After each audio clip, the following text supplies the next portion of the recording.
Hello and welcome to another show and tell. This time it's about Westphalia by Hollandspiele, yet another print and play project. A game about the negotiations and military actions leading up to the what is now known as the Treaty of Westphalia. Actually, there were two treaties, but it is mostly known as the Treaty of Westphalia, 1648, ending the 30 Years' War and the 80 Years' War. So the 30 Years' War, massive religious, political, and other facets, a massive conflict, and the 80 Years' War, a conflict between the Netherlands and Spain. So this is a print and play project I made it myself using the files on Wargame Vault. It piqued my interest as soon as I found out that there will be a Westphalia game. Even if it's 6 players and only 6 players, of course I'll be playing it mainly solo. But yeah, as soon as I was able to purchase the files, I did that, and then I sell it forth and printed and assembled it myself. So first, the rules. The rules are interesting because there are two sides, two parts of it. First, the context. I really like it, how this is made. Usually the context comes in the designer notes or historical notes or something like that in the back, but this this occupies the first half of the rulebook. So, well, of course, intersped with gaming elements and such not, but context, War and Peace, overview. The rules are 19 pages, so not terribly wrong, not terribly long of a rule book, and it's actually much shorter than that because there are comments and stuff like that and presentations. We have the component overview. Now the components are a pain in the neck for the print and player because you have to have lots of gaming elements, and first I thought that I would, I don't know, cannibalize some of the games, like the coin series and the games in the coin series, the 7 of which I have. But I usually don't like to cannibalize games, even if I write down, I don't know, where are the components coming from. I usually don't like to use elements from other games. It's a peeve of mine. I don't know. So I ended up ordering a few components from hobby shops and replacing the components with other stuff, but more when they come around to show them. So when I'll get the components. So we have a component overview, then we have the cards, the overview of the cards. Each faction, there are 6 factions here. Each faction has its own card with some information on them. Then we have the overview, then what Tom Russell calls the sinews of war, politics and religion, and then the campaign season and diplomatic victories, and then at the half of the rulebook we have the laws of play, the actual rules. We have negotiation, preliminaries. This is a negotiation heavy game, split into several phases. Maybe the most important are the diplomacy phase and military phase. And then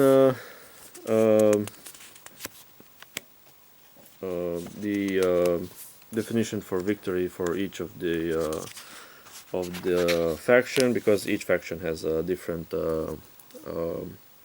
victory, a different definition for victory.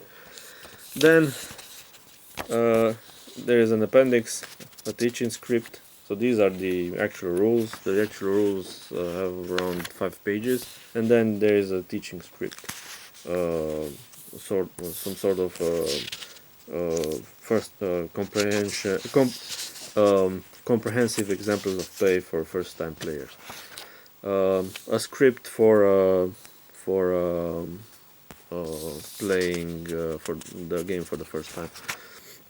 So yeah, a nice rulebook in the graphical style of the previous ones, but from I don't know, from a technical or organizational point of view, it's a bit different, but I like it. So the rulebook aside, this is the map. We have a little glare because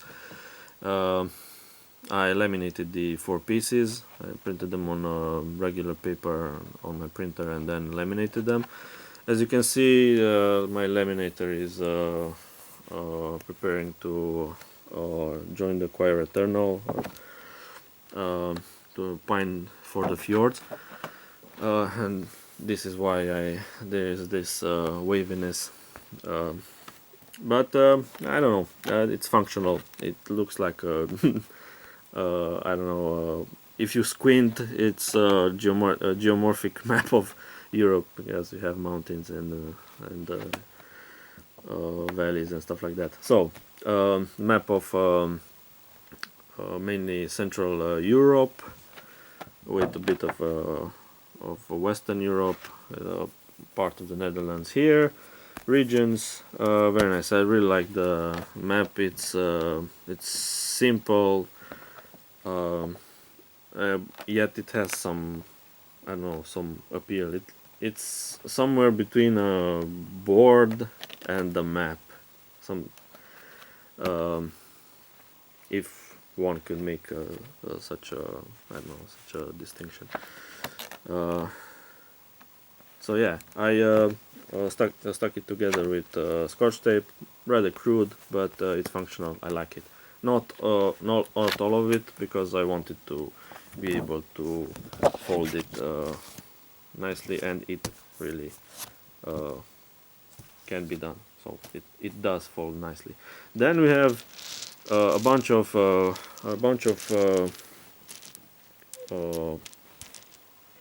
cubes. I found these in a, I don't know, hobby shop for crafts or something like that.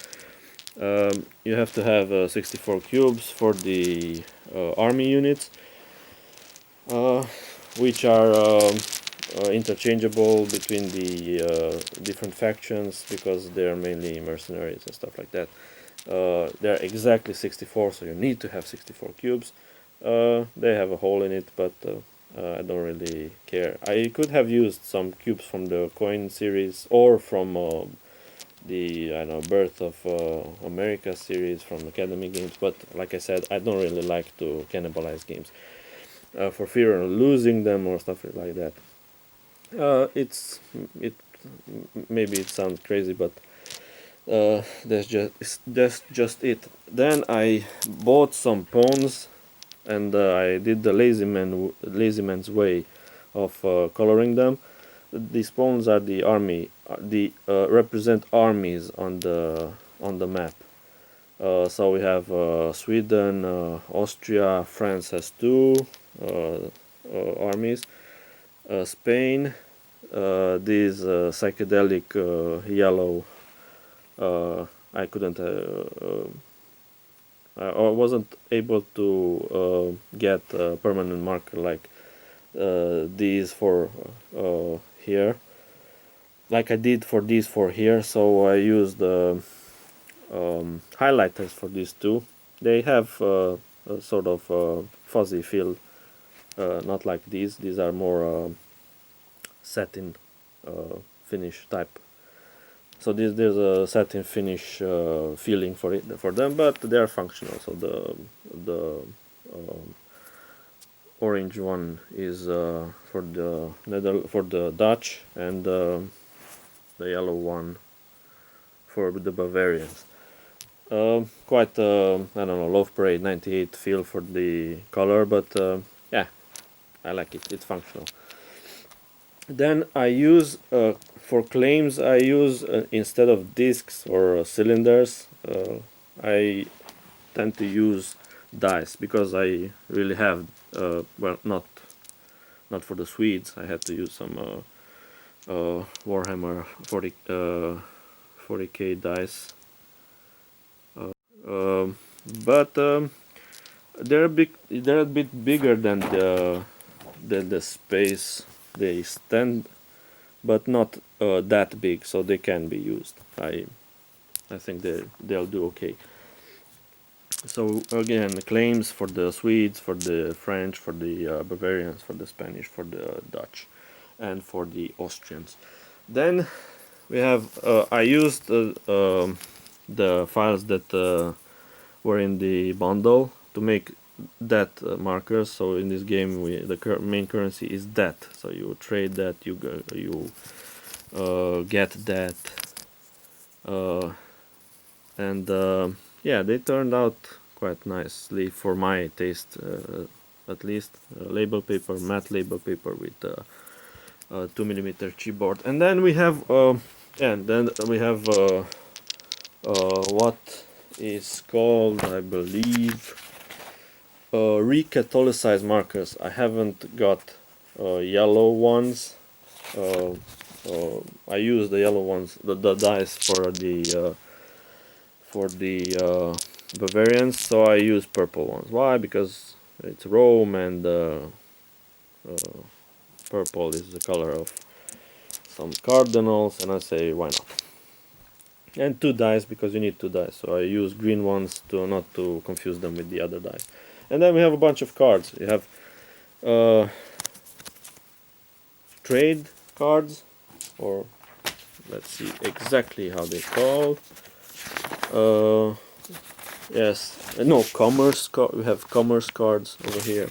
These are the Austrian goals. So the Austrian emperor, and they are randomized. So we have plain paper with lamination. Of course, my laminator, like I said, is preparing to push to push up the daisies, but they turned out okay, I guess. So we have